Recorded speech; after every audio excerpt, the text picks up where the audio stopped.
Good morning class. Let's try chemistry. आज हम एक नया चैप्टर स्टार्ट करने जा रहे हैं, कोऑर्डिनेशन कॉम्पाउंड्स, जिसे हम कोऑर्डिनेशन केमिस्ट्री के अंदर स्टडी करते हैं।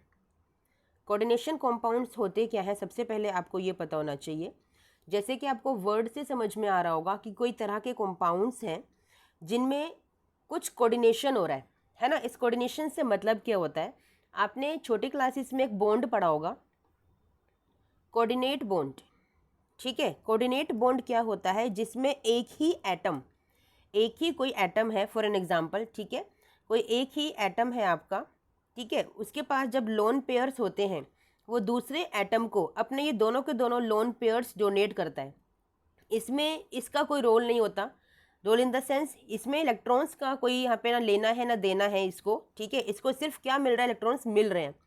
तो ये पूरे के पूरे दो इलेक्ट्रॉन्स यानी कि एक पेयर जब डोनेट करता है, ठीक है, इस शेयरिंग को हम लोग जो भी बॉन्ड बनता है ना, इस एक पेयर के इलेक्ट्रॉन को डोनेट करने से इस शेयरिंग वाले इलेक्ट्रॉन्स को हम लोग बोलते हैं कोऑर्डिनेट बॉन्ड, क्योंकि कोऑर्डिनेशन से बना है। कोऑर्डिनेट किसने किया, हमारे ए और बी ने कोऑर्डिनेट किया, तो ये कोऑर्डिनेट बॉन्ड इसको बोला जाता है। जहाँ पे एक जो इलेक्ट्रॉन है आपका और दूसरा भी जो इलेक्ट्रॉन है वो एक ही एटम है जो डोनेट करता है। समझ में आ गया। नॉर्मली आप क्या देखते हो बच्चा, नॉर्मली आप लोग देखते हो, सपोज कीजिए for an example, very basic example, आपके पास सोडियम है, क्लोराइड है, क्लोरीन है। इसके पास 11 इलेक्ट्रॉन्स होते हैं, 1 एक्स्ट्रा है इसके पास 17 इलेक्ट्रॉन्स होते हैं। ठीक है, इसके पास आउटर मोस्ट में कितने होते हैं, 7 इलेक्ट्रॉन्स होते हैं। ठीक है, इसके पास एक एक्स्ट्रा है, डोनेट करना है। ठीक है, इसके पास एक कम है, इसको एक्सेप्ट करना है, क्योंकि इसका कॉन्फ़िगरेशन है 281, इसका कॉन्फ़िगरेशन है 287। जैसे ही इसको इसका एक ले लिया जाएगा, इसका ऑक्टेट कंप्लीट हो जाएगा, ये अपने आप को स्टेबल फील करेगा। जैसे ही इसको कोई एक दे देगा, इसका ऑक्टेट कंप्लीट हो जाएगा और ये भी स्टेबल फील करेगा। ऐसा ही होता है। इस वजह से ही जब ये डोनेशन होता है तो एक शेयरिंग होती है इलेक्ट्रॉन्स की। इस शेयरिंग को हम इस शेयरिंग को हम लोग बोलते हैं कोवलेंट बॉन्ड। ठीक है, यहाँ पे कोवलेंट बॉन्ड का फॉर्मेशन होता है शेयरिंग के वजह से। जब ये इलेक्ट्रॉन का कंप्लीट ट्रांसफर हो जाता है, तब यहाँ पे पॉजिटिव चार्ज आता है और यहाँ पे नेगेटिव चार्ज आता है। तब हम बोलते हैं कि कौन सा बॉन्ड बना है, आपका आयनिक बॉन्ड बना है, क्योंकि आपने आयन्स को फॉर्म किया। समझ में आया। अब आपने जो केस देखा है वो केस क्या है कि जो मेटल्स हैं, क्योंकि हम डी ब्लॉक की सीरीज को स्टडी कर रहे हैं, है ना। आपने इससे पहले डी ब्लॉक एलिमेंट्स का मेरा वीडियो देखा है। तो डी ब्लॉक एलिमेंट्स के जो मेटल्स होते हैं, वो मेटल्स क्या करते हैं बच्चा, उनके पास जो लोन पेयर होता है पूरा का पूरा, क्योंकि डी ब्लॉक एलिमेंट्स आपको पता है ना, इनके पास डी ऑर्बिटल्स होते हैं, उनमें बहुत सारे अनपेड इलेक्ट्रॉन्स पड़े रहते हैं। ठीक है, तो उनमें जो कोई एक पेयर होगा वो कंप्लीट ट्रांसफर होता है, कंप्लीट ट्रांसफर, कंप्लीट डोनेशन कहो या कंप्लीट शेयरिंग कहो।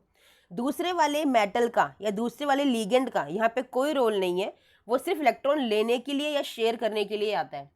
और शेयर भी मतलब ये कुछ दे नहीं रहे, तो एक तरह से आप कहोगे कि ये लेने के लिए ही आता है।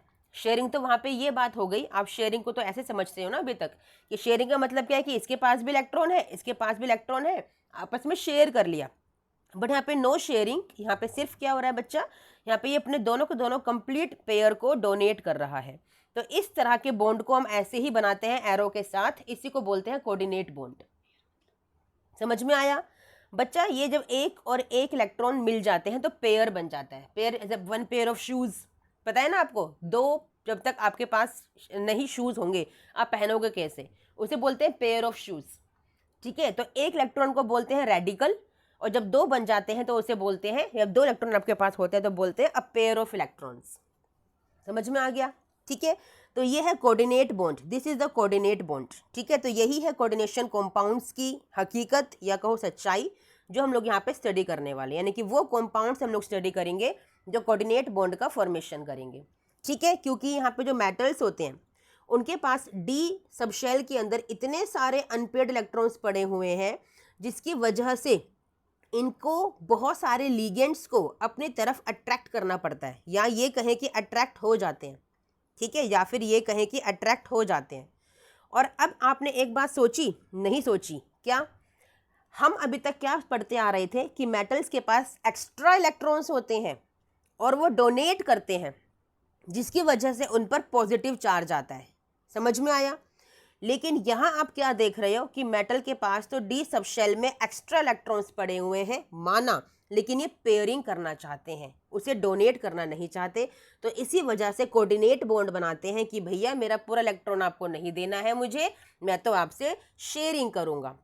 तो जो लीगेंड आते हैं वो इलेक्ट्रॉन्स को यहाँ पे मेटल से शेयर करने के लिए आते हैं, जिसकी वजह से ये कोऑर्डिनेट बॉन्ड बनता है इस तरह से। ठीक है, जो अभी तक आपने देखा कि मैंने एरो ये वाला बनाया, जी नहीं, आपका एरो कैसा बनेगा, आपका एरो ऐसा बनेगा, क्योंकि मेटल है जो इलेक्ट्रॉन्स को डोनेट या शेयर कर रहा है लीगेंड्स के साथ। ठीक है, इस तरह के बॉन्ड को बोलते हैं कोऑर्डिनेट बॉन्ड।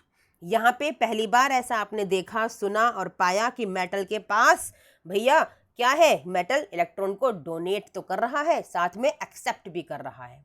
ठीक है, कैसे एक्सेप्ट कर रहा है बच्चा, क्योंकि लीगेंड के पास भी तो इलेक्ट्रॉन्स है ना, जो ग्रुप्स आएंगे, सपोज कीजिए मेटल के पास क्लोरीन आ रहा है, तो क्लोरीन क्या करेगा, इलेक्ट्रॉन्स एक्स्ट्रा है उसके पास, है ना, ये भी कोऑर्डिनेट बॉन्ड बनाएगा और वो भी आपसे शेयरिंग करने के लिए आएगा। अभी एग्जाम्पल देखेंगे बहुत सारे, तो यहाँ पे आप क्या देखोगे, क्या पाओगे बच्चा कि मेटल जो है यहाँ पे नेगेटिव चार्ज में आपको देखने के लिए मिलेगा ही मिलेगा।